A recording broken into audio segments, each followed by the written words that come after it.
রূপগঞ্জে কৃষি জমিতে বালু ভরাট বন্ধের দাবিতে এলাকাবাসীর মানববন্ধন বিক্ষোভ। বিস্তারিত তথ্যচিত্রে staff reporter S M. Roni. Narayanganj জেলার রূপগঞ্জ উপজেলার গোলাকান্দাল ইউনিয়নের আধরিয়া মৌজায় এশিয়ান ডুপ্লেক্স টাউন কর্তৃক ৩ ফসলি জমিতে বালু ভরাট বন্ধ। কৃষকদের লিস্টকৃত কৃষিজমি পুনরায় কৃষকদের নামে পুনর্বহাল, নিরীহ কৃষকদের নামে রূপগঞ্জ থানায় দায়েরকৃত মিথ্যা অভিযোগ প্রত্যাহার ও ভূমিদস্যুদের দালাল হানিফ মোল্লা ও কাজল মিয়ার শাস্তির দাবিতে এলাকাবাসী মানববন্ধন ও বিক্ষোভ কর্মসূচি পালন করেছেন।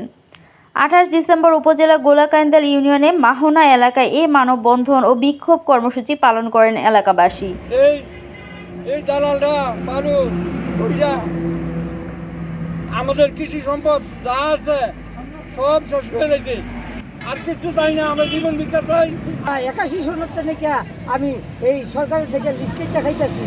এই সম্পত্তির উপরে আমাদের হামলা, আমি গেলে মারধর করে রড দিয়া দাও দিয়া এই আমেরিকার দালালরা এইগুলা কত আমার দৌড়াইয়া আবার আমার গাড়ি তুলিয়া হেস খাইয়া আমার মারধর করছে। আমি বিচার চাই সরকারকে করে কাজল দিয়া পরে বালুওয়ালাইছে, বালুওয়ালানোর পরে আমি বলছি মতন আমার মারধর করছে।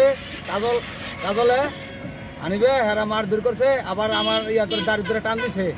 আমি ভাড়াগার হানি মানে জোরে বালু ফলাইছে। এই বালু ফলানোর মধ্যে বাধা দেওয়ার মধ্যে দেয়া আমার বাবার লাঠিতে বাইরে এসে দিয়ে পরে আমার বাবার দাঁড়ি ধরে টান্দা ফেলাই দিছে।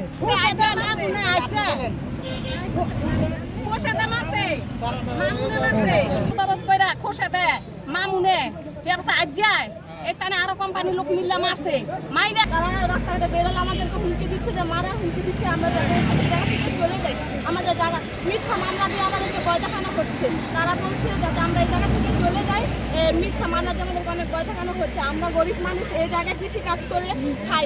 আমুল, খুরশেদ এবং কাজল, হানিফ এখনো সে দালাল এবং এশিয়ান টাউনের পক্ষ নিয়ে সে কাজ করছে। মানুষ এর তীব্র নিন্দা জানাই এবং প্রতিবাদ জানাই। আমরা এর সরকারের কাছে দৈনিক আজকের বাংলা .net